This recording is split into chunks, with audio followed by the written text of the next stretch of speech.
Dans les formes latérales, c'est-à-dire ce que nous sommes en train de faire là, Luc, on dégage là.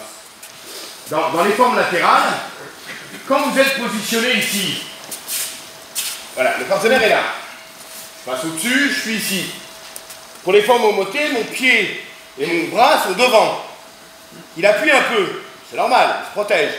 Je ne peux pas avancer la jambe arrière, c'est impossible. Principe des formes latérales, jambe extérieure qui perd ma jambe intérieure. C'est le principe des formes latérales. Cette main, c'est une barrière que je mets, ok? Vous voyez, la main, elle passe devant, c'est ça qui l'arrête. Et je prends un temps d'avance sur lui. Et à partir de là, ici, nickel.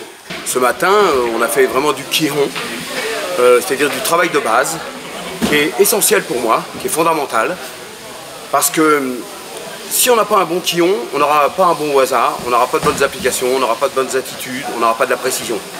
Ensuite, bien sûr, on ne peut pas en rester là, on ne peut pas rester au quillon, c'est ce qu'on a fait cet après-midi. On a vu des choses beaucoup plus avancées, dans lesquelles forcément on retrouvait le quillon. Et moi je compare toujours l'aïkido, l'apprentissage de l'aïkido à la musique.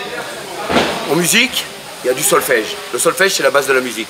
Alors il y a toujours quelqu'un qui va te dire « Ouais, mais moi je fais pas de solfège. » Ouais, moi je connais des grands musiciens. À chaque fois, ils me disent, on est obligé de faire du solfège tous les jours pour pouvoir jouer avec les autres. Et bien, l'aïkido, je pense que c'est à peu près la même chose. Et puis, c'est ce qui va nous permettre de garder pendant des années un point commun.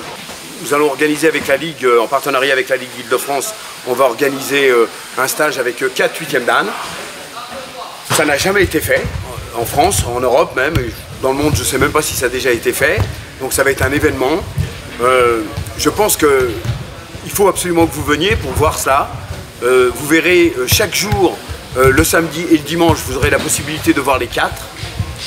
L'objectif, c'est comme quand le Doshu est venu, c'est pas un entraînement, c'est surtout de voir les 4, de voir leur pédagogie, de voir et puis de travailler avec des gens et de regrouper le maximum de gens. Ça va donner une image de l'aïkido quand même assez bonne, je pense.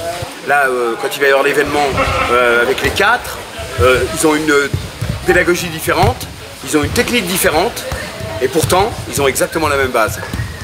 Donc ça c'est intéressant parce que quand on a une bonne base, on peut commencer à créer, on peut commencer à se déstructurer, on va pourquoi pas même inventer des techniques.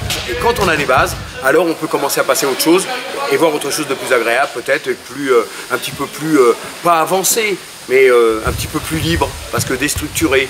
Mais si on commence par faire du travail déstructuré, ça ressemble à n'importe quoi et c'est ce qu'on voit souvent malheureusement.